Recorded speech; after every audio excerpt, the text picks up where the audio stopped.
আসসালামু আলাইকুম রহমতুল্লাহি ওবরাকাতু। আলহামদুলিল্লাহ ওসসালাতু ওয়াসসালামু আলা রাসূলিল্লাহ ওয়া আলা আলিহি ওয়া আসহাবিহি ওয়া মান তাবিআ বিহুদাহ আম্মা বাদ।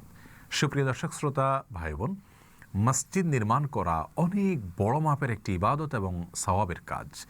যে মসজিদে আল্লাহ রাব্বুল আলামিনের ইবাদত করা হবে, আল্লাহকে সিজদা করা হবে, নামাজ কায়েম করা হবে, নামাজের জামাত প্রতিষ্ঠিত হবে, সেখান থেকে মানুষ কোরআন হাদিস শিখবে, ইসলাম সম্পর্কে জানবে, মানুষের জীবন গঠন করবে, সেই মসজিদ নির্মাণ করা যে কত সওয়াবের কাজ, সেটা যে কত ভালো কাজ, সেটা যে ভালো কাজের চাবিকাঠি বলা যেতে পারে, সেটা তো বলাই বাহুল্য।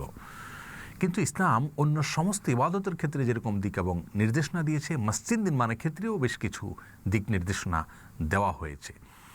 ইসলাম যে সমস্ত নির্দেশনা দিয়েছে, মূলনীতির কথা উল্লেখ করেছে মসজিদ নির্মাণের ক্ষেত্রে, সেগুলো যদি আমরা অনুসরণ না করি, ফলো না করি, তাহলে মসজিদ নির্মাণ করে সওয়াবের পরিবর্তে বরং গুনাহ হওয়ারও আশঙ্কা রয়েছে। যেমন আপনি কারোর জমি দখল করে বা সরকারি জমিতে অনুমতি ছাড়া কোনো জায়গায় আপনি মসজিদ উঠিয়ে দিলেন এবং তাতে কেউ ক্ষতিগ্রস্ত হলো, তাহলে অবশ্যই এই মসজিদ নির্মাণ গুনাহের কারণ হবে সওয়াবের পরিবর্তে। এজন্য রাসূল করিম সাল্লাল্লাহু আলাইহি ওয়াসাল্লাম মসজিদ নির্মাণের যে ফজিলত এবং মর্যাদা বর্ণনা করেছেন, সেই সংক্রান্ত হাদিসগুলোকে তালাশ করলে আমরা দেখি প্রায় সবগুলোতে তিনি ইখলাসের বিষয়টিকে বিশেষভাবে উল্লেখ করেছেন। ইবনে মাজাহ বর্ণিত হাদিসে আমরা দেখি রাসূল করিম সাল্লাল্লাহু আলাইহি ওয়াসাল্লাম ইরশাদ করেছেন, মান বানা লিল্লাহি মসজিদান বানাল্লাহু লাহু মিসলাহু ফিল জান্নাহ। যে ব্যক্তি আল্লাহর সন্তুষ্টির উদ্দেশ্যে কোনো মসজিদ নির্মাণ করবে, এই যে আল্লাহর সন্তুষ্টির উদ্দেশ্যে, মান বানা লিল্লাহি মসজিদান, আল্লাহর সন্তুষ্টির জন্য যে ব্যক্তি মসজিদ নির্মাণ করবে, ওই ব্যক্তির জন্য অনুরূপ একটি প্রাসাদ আল্লাহ তাআলা জান্নাতে নির্মাণ করবেন। এরকম আরও সমস্ত হাদিসগুলোকে দেখলে আমরা দেখতে পাই মসজিদের ক্ষেত্রে বিশেষভাবে এটি উল্লেখ করা হয়েছে। কেন? অন্য সব ইবাদতের ক্ষেত্রেই তো আল্লাহ সন্তুষ্টির লক্ষ্যে করতে হবে, কিন্তু মসজিদ যেহেতু এমন একটি কাজ যেটাতে প্রদর্শন প্রিয়তা চলে আসতে পারে, মানুষের মধ্যে লৌকিকতা চলে আসতে পারে, মানুষের কাছ থেকে বাহবা নেওয়ার বিষয়টি চলে আসতে পারে, সেজন্য আলাদা করে বলা হচ্ছে মসজিদ নির্মাণের ক্ষেত্রে যেন অবশ্যই শুধুমাত্র আল্লাহর সন্তুষ্টির উদ্দেশ্য থাকে। আমাদের সমাজে অনেকে আছেন নিজের বাড়ির সামনে একটা মসজিদ উঠায় দেন, যাতে করে নিজের একটা সামাজিক মর্যাদা তৈরি হয়। মানুষ বলে এই মসজিদটা কে করেছে, অমুকে করেছে, এই কথাটা শোনার জন্য অনেকে মসজিদ নির্মাণ করেন। মসজিদওয়ালা বাড়ি, এই প্রশংসা শোনার জন্য অনেকে মসজিদ নির্মাণ করেন। এই সমস্ত মসজিদ নির্মাণ কখনো সওয়াবের কারণ হবে না, বরং সেগুলো শিরকে আসগরের গুনাহ হবে এবং আরও বড় কোনো গুনাহে পর্যবসিত হতে পারে যদি সেখানে অনেক কোনো অসৎ উদ্দেশ্য থাকে। এই জন্য মসজিদ নির্মাণের ক্ষেত্রে ইখলাসটা হলো সবচেয়ে গুরুত্বপূর্ণ।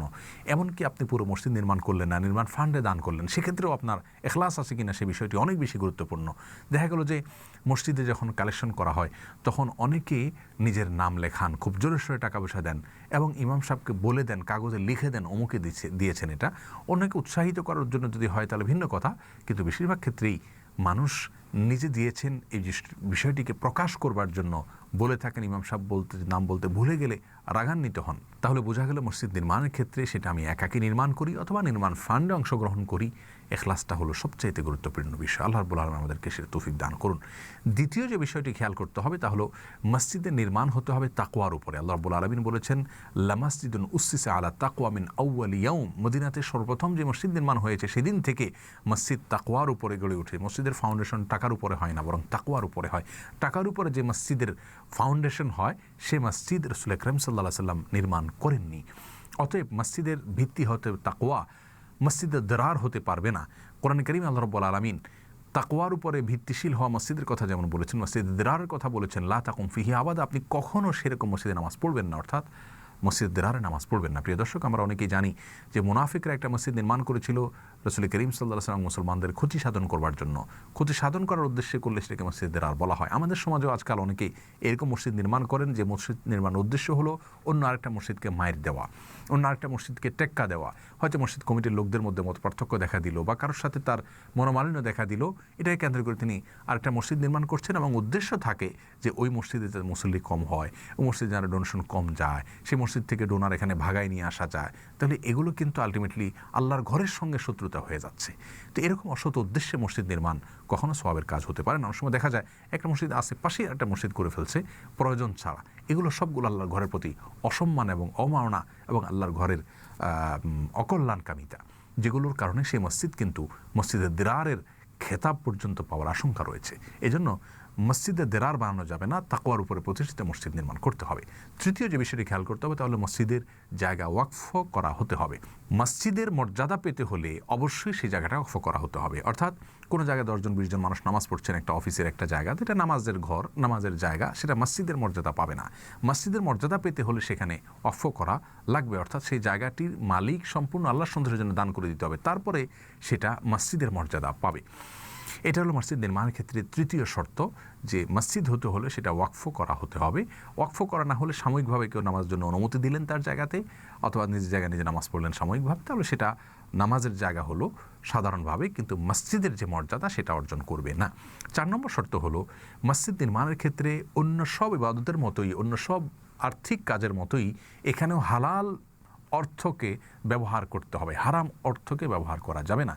আজকাল আমাদের দেশে যে সমস্ত মসজিদগুলো নির্মাণ হচ্ছে, বেশিরভাগ মসজিদগুলো হারাম টাকায় গড়ে উঠছে, যার কারণে এই মসজিদের মধ্যে সে প্রাণও আসলে পাওয়া যায় না। প্রিয় দর্শক, রাসূল করিম সাল্লাল্লাহু আলাইহি সাল্লাম বলেছেন, ইন্নাল্লাহা তাইয়্যিব ওয়া লা ইয়াকবালু ইল্লা তাইয়্যিবা। আল্লাহ রাব্বুল আলামিন পবিত্র, তিনি পবিত্র ছাড়া, হালাল ছাড়া কিচ্ছু গ্রহণ করেন না, হারামটা আল্লাহ রাব্বুল আলামিন অ্যাকসেপ্ট করেন না।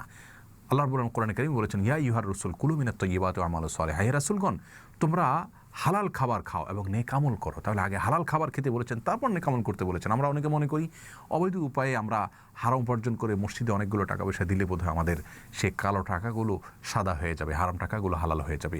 দুনিয়ার মানুষ হয়তো আপনাকে বাহবা দিবে, দানবীর বলবে আপনি মসজিদে অনেক টাকা দিয়েছেন সেজন্য, কিন্তু আপনার ব্যাকগ্রাউন্ড সম্পর্কে আল্লাহ রাব্বুল আলামিন জানেন, ওয়াকিফাল। আল্লাহ রাব্বুল আলামিনের কাছে কোনো কিছু লুকায়িত নয়, যার কারণে দুনিয়ার মানুষের চোখে ধুলা দিলেও আল্লাহ রাব্বুল আলামিনের চোখে ধুলা দেওয়া সম্ভব নয়। এজন্য মসজিদ নির্মাণের ক্ষেত্রে আমাদেরকে খেয়াল করতে হবে যে যেই টাকাগুলো দিয়ে আমরা মসজিদ নির্মাণ করছি সেগুলো হালালভাবে কামাই করা হয়েছে কিনা। আমরা অনেকেই মক্কায় গিয়েছি হজ বা ওমরা করতে গিয়ে নিশ্চয়ই খেয়াল করেছি যে কাবা ঘর, যেটা কালো গিলাপে মোড়া কালা কাবা ঘরের এক পাশে দেখা যাবে যে বুক পরিমাণ ওয়াল করে ঘেরাও দেওয়া আছে। এই জায়গাটি কাবা ঘরের ভেতরের অংশ ছিল। ইব্রাহিম আলাইহিস সালাম যখন কাবা নির্মাণ করেছেন তখন ওই পুরাটুকু কাবার অন্তর্ভুক্ত ছিল।